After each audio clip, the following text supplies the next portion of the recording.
talk is by Russ George, and he'll be talking about his measurements of helium-3 and helium-4.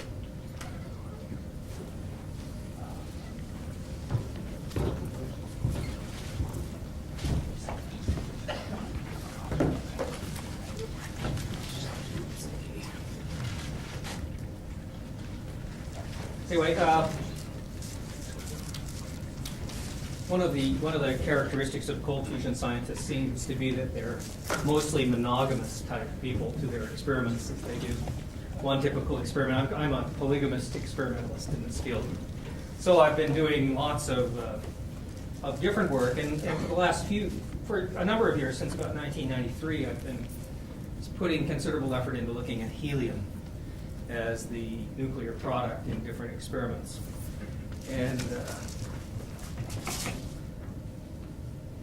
I originally started looking at this stuff. I did some of the electrochemical experiments, and they were so difficult to do. I found that very frustrating, and then I got involved with Roger Stringham in the fairly early days when he was working on the cavitation, ultrasound-induced cavitation, and I worked for a number of years on that, and I'm still running that cavitation type work. And then more recently, I guess a year and a half ago or so, I worked with Arata, had the opportunity to go to Japan and work with Arata and Zhang in their laboratory for many weeks. And then last year, having been at the Vancouver conference where Les Case talked about his catalyst experiments, having been working with Arata, whose the particles in the palladium powder he had is very extraordinary. It's not palladium black, as is sort of commonly reported. It's really palladium nanoparticles, which is very much finer than palladium. Palladium black is, if you buy it from a commercial source, is never smaller than about 300 nanometers, 200 to 300 nanometers. May I ask you a question? Does anybody know where he got that from? Yes. Is it in the public domain? No, but I'll tell you something. It was made in the U.S. It was. Yeah, and it was sold by an American supplier, a Japanese supplier. It was sold by a U.S. firm to a Japanese supplier who passed it on to Arata. And it is, and the unique thing about Arata's materials, Arata actually has only spoken about a fraction of his studies over the years. He leaks out a small amount of information, not everything, which is what we all do. But I believe that Arata has done considerable experiments with different sized particles. And he and his partner really in this is Zhang, but probably his more important partner is Fujita, who is who has a laboratory across the street and has one of the world's most powerful transmission electron microscopes. And Fujita's specialty is looking at very ultra small domains. He has, with his microscope, atomic resolution on a machine. So Fujita pushed, I think, Arata towards very small particles, based on the fact that when a particle is made very small, as the particle size goes down, the percentage of the particle that is in this atom cluster domain that Talbot showed the photo on increases as the particle size goes down. And so Arata's particles are in the neighborhood of 50 nanometers, between 30 and 50 nanometers in diameter. And until just a few years ago, that was an impossible dimension particle to obtain. And palladium black is at least an order of magnitude larger than that. And so, when I listen to Case's presentation in Vancouver, having been doing a lot of reading on nanoparticles, I had found in the reading that almost all of the literature on nanoparticles is in the field of catalysis. And in fact, when catalysis scientists are out to manufacture different catalytic materials, the percentage of palladium, for instance, on a carbon catalyst defines the particle size. So as the percentage of palladium goes down, the particle size goes down with it. So that when Case reported in Vancouver that he was working with palladium on carbon catalysts with palladium at about 0.5%, I knew from having read in the literature that that was in fact producing nanoparticles on the palladium of 50 nanometers or less. And that seemed to be the magic domain of Arata as well. So I assumed that those two experiments were very similar. The common feature was they had these quite extraordinary nanoparticles of the same dimension. So, and as Mike reported in his talk, you know, we've been looking around for ways to measure helium in experiments. And CASE experiment, which is a nice gas phase experiment, makes setting up a mass spectroscopy, an online mass spectroscopy experiment, much easier. So, you know, those are the three experiments that I've done. And helium, I've done helium analysis in both gas phase and in the solid material phase. And in the cavitation material, we've done gas phase analysis at the U.S. Bureau of Mines, gas and solid phase analysis at Rockwell International, gas phase analysis at SRI, and metal phase analysis in Arata's lab on cavitation materials. And found elevated helium-4 in all of those, and elevated helium-3 and 4 in the studies in Arata's lab. And in the nanoparticle material, we did, of course, the work at SRI, which showed this increasing plot of helium that Mike showed, was the first experiment that we set up just a few months after the Vancouver conference. And then most recently, what I have done following my time when I was working with Arata and Zhang in their lab, I convinced them to provide me with samples of their powdered materials, both from their experiments and some of the virgin material. And I have gone to the effort of having that material analyzed for helium at Pacific Northwest Labs in Washington State, and then much more recently at McMaster's University in Canada, where we have access to a superb mass spec that has sensitivity to helium-3 of a few thousand atoms, which is quite extraordinary. And so in the course of doing that, this is that's a picture of the first expo. Well, it doesn't make much difference. So this is the first two cells that were sitting at the at SRI at the Extrel when it was still in the storeroom in the back room instead of in the front lab. Once we found the effects, it got moved into the more posh surroundings. Well, one of the things I guess I thought I'd cover a little bit of territory. There's another way to see helium in these experiments. And when I did work with cavitation, I'll just run through this quickly. This is a crude picture of a bubble that's collapsing on a surface, and it's asymmetric, and it's formed a little vortex in the center of it. Is that in Russian or backwards English? Sorry, that's in the backwards English, but it doesn't make any difference to the bubble. All right. But that's a bubble, and that's down in the neighborhood of a micron in diameter. That's a photograph taken by Larry Crum at the University of Seattle, who's also the president of the American Acoustical Society. And when we collapse bubbles like that on pieces of palladium that are 5 centimeters on an edge of palladium foil, we load it with deuterium, with hydrogen, because as the bubble collapses, there's about a million-fold magnification or condensation, essentially, a concentration of energy from the large bubble down to its smallest size, and it injects hydrogen into the lattice. If it happens to be in heavy water, it injects deuterium into the lattice. And this is a piece of foil that was in an experiment, and you can see it looks like it got burned up and melted. And it was in circulating heavy water, at about 60 degrees C. And I know Stan Spock or someone showed pictures of some damage to palladium. This is when you look at that with a scanning electron microscope close. I'm sorry, this is not too good. You see little features here, and it looks like kind of there's a hole and a fan shape. You look at this like larger, you see that this is a fan shape. These are 1 micron diameter spheres of palladium. And that's a little eruptive event where there has been a hot source down underneath in the metal that's ejected palladium out, molten palladium. And this is classical sputtering. But I looked at that and I said, well, there must be some way to look at helium. So I got some people from Sandia Labs that I've worked with a bit to show me pictures of helium in metal. Because when helium stays lodged in metal when it's formed there.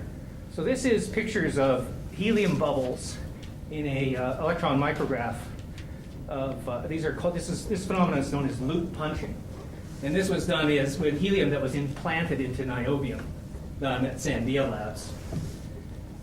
And then they sent me a picture of helium that results from the electron micrograph characteristic of helium in a piece of plutonium, which results just from the decay of the plutonium, and these are the helium characteristics of helium in the bubble.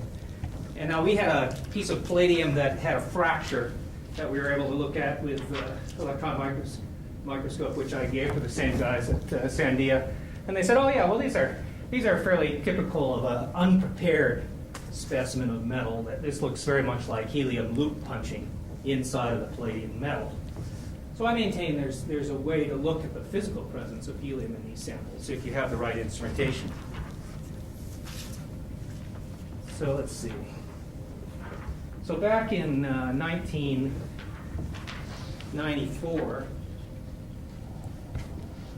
we ran some experiments at Los Alamos, and we were running cavitation experiments, producing and looking for taking samples, sending them to Rockwell Labs for analysis. And sure enough, in this work, we found this is in a reactor gas sample, and we are looking at 10 to the 14, 0.25 times 10 to the 14 atoms of helium in the gas sample, which amounts to something like 0.4 ppm helium, which isn't too spectacular. But here's another one here where we had another run. This was 2.5 ppm, which is starting to look a little more interesting. And this one, of course, was very interesting at 553 ppm helium that was produced in it. So that's a substantial, more than 5 ppm atmospheric concentrations. And then we looked at a sample in the metal analyses, and we found helium in both of the metal samples. I believe that this is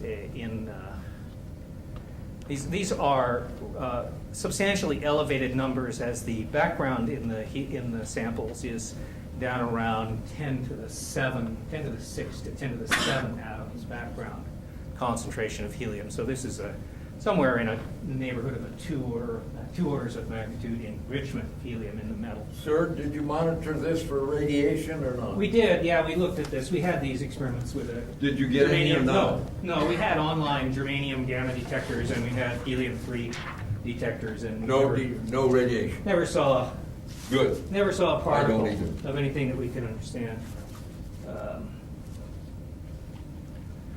So subsequently to that work, we did run we ran some cavitation experiments at SRI on EPRI's dollar at one point in time, a couple of years back, and these were gas samples from experiments there, and this is more or less the background levels. And so these were small amounts of helium. There might have been a couple of signatures in there that might have shown helium, but it was always such fuzzy work that we were never too confident about it.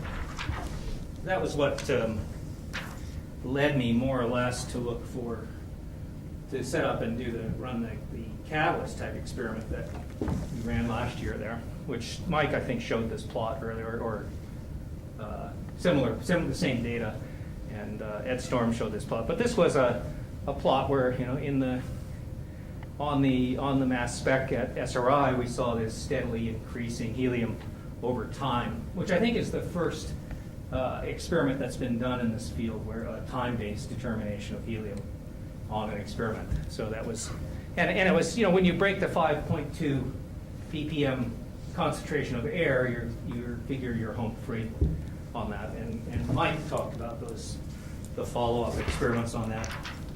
But that still wasn't good enough on this. So one of the things I did is I spent a lot of time trying to get a better helium mass spectrometer where we could actually look at helium-3 because the problem with helium measurements in this system is that since there's a lot of helium in the air, the skeptics have always maintained that the helium that we're seeing has to be a contaminant in the process.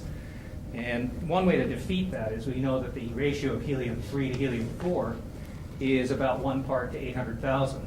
So that if we can get enough sensitivity to helium-3 and track helium-3 in these experiments, we may well be able to have a really definitive tool where we can, helium-4 is certainly the primary product, but what we can have is, to make it skeptic-proof, we can look at the helium-3, helium-4 isotope ratio. And then it's very difficult for someone to argue that we're making helium-3 out of the air in our experiments, especially if the ratio changes from the natural ratio. So this is the general design of the magnetic sector mass spec that was really invented by a guy named Dr. Brian Clark at McMaster's University. And Brian is this instrument has been subsequently cloned, and there are about 6 of these in North America that have a sensitivity of around 1,000 atoms of helium-3 for samples. And they're primarily used for oceanographic and geophysical studies to look at the helium-3, helium-4 ratio to track. One of the things they do is they track the movement or the presence or absence of cosmic dust fall in different sediments in the rock, because cosmic dust comes down to Earth with a much higher concentration of helium-3 to helium-4 than on Earth. So it's been it's an extraordinary instrumentation. And to show you roughly what kind of resolution, this is the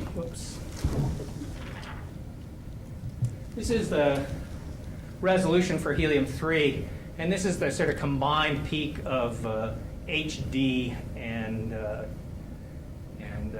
H3 plus. So this is actually a double peak. So so you can clearly resolve helium-3 from HD and H3 plus in your instrument. So there's not a question that it's a definitive tool for helium-3 measurement, as well as helium-4.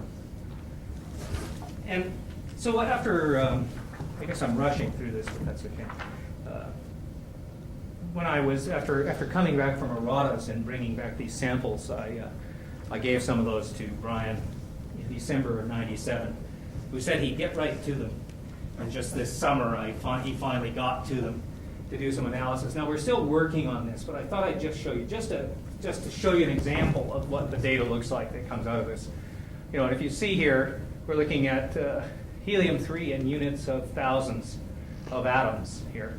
So we have very high sensitivity to helium-3. And in general, we weren't finding a lot of helium-3. And down here, we did find a large amount of helium-3. And there's another signature of helium-3 here.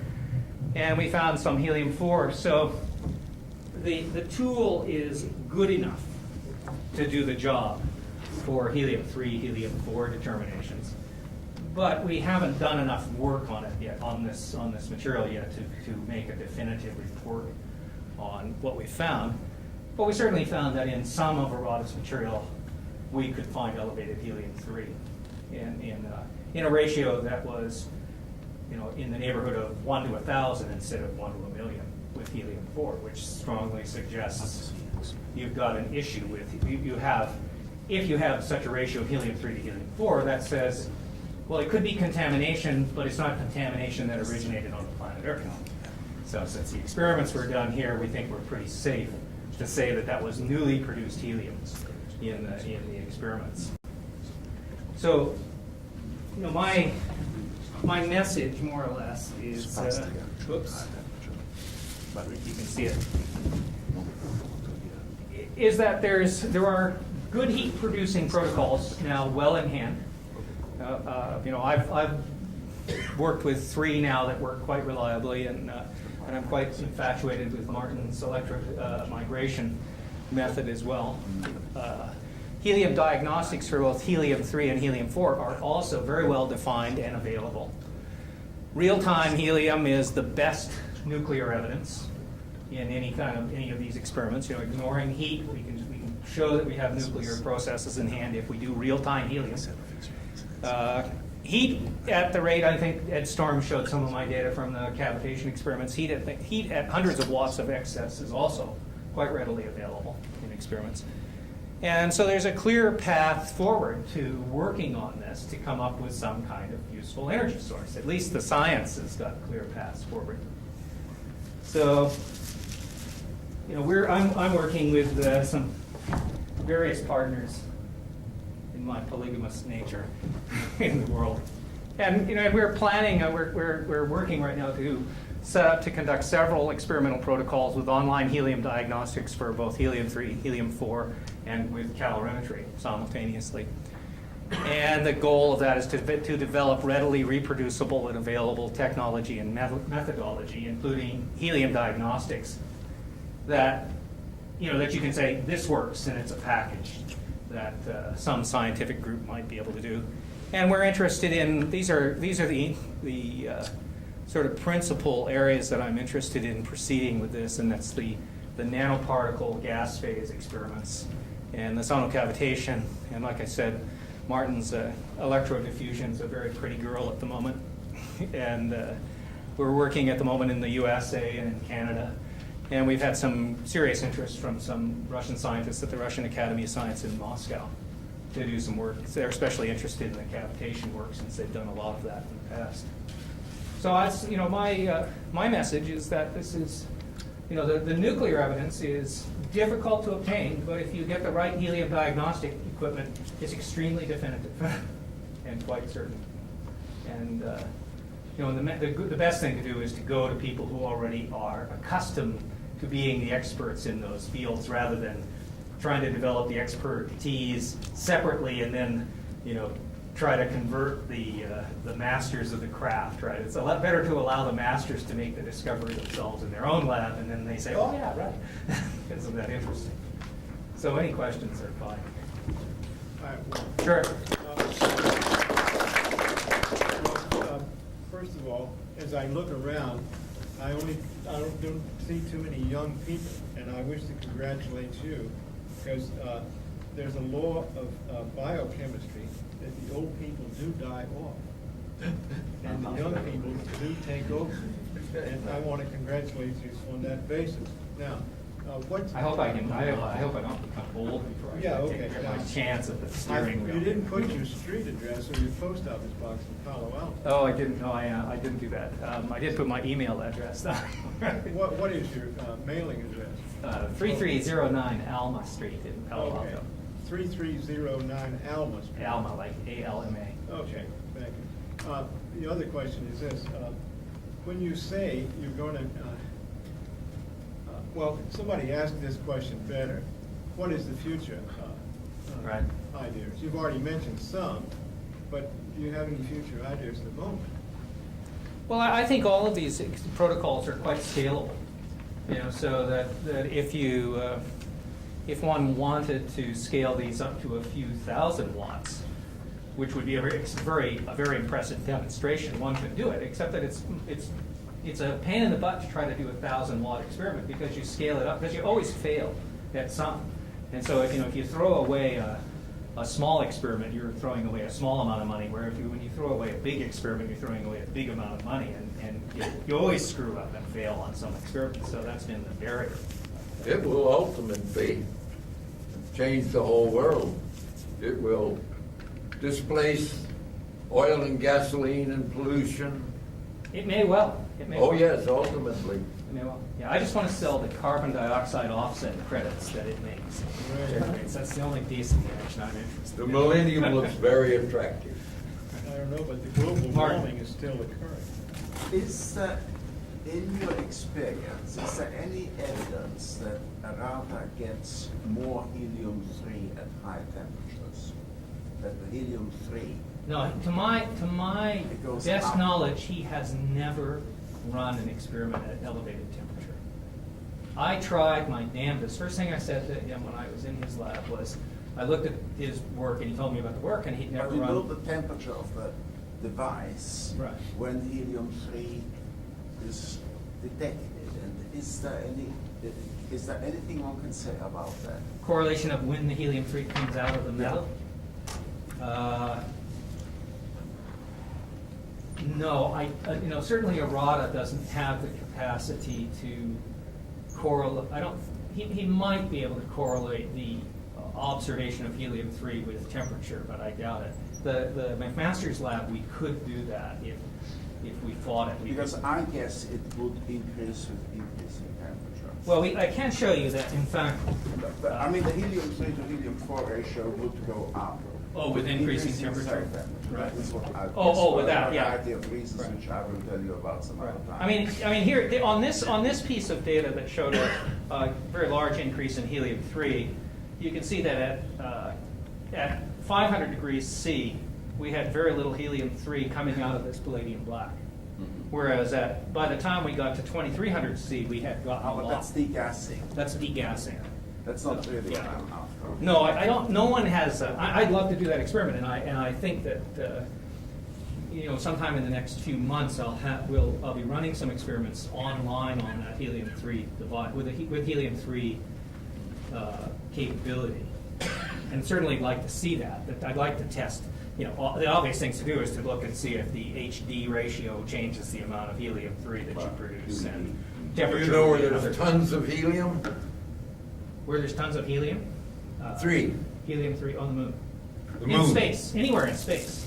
on the moon. Yeah, anywhere off the Earth. The main, in fact, the cosmic abundance of helium-3, or the solar system abundance of helium-3 is about 1 in But I 500. mean, the big deposits are on the Yeah, moon. well, that's because it's about 1 in 500 in the. That's in this only solar 3.5 system. days away from here. Right. Well, we can make it though. It's going to roll there. Yeah, well, we don't want helium-3. I mean, I'm perfectly happy that a lot of uranium products You put two of them decayed. together, and what do you get? Well, I think we need to move on. Let's thank Russ George once again. I want to remind everybody that Robert T. Bush did not finish his talk. He didn't have enough time left, so he'll be the last speaker after Ben Bush. We've got 2 Bushes left. Ben Bush, I worked with him in Town Lake, and he worked with Mike McCreary.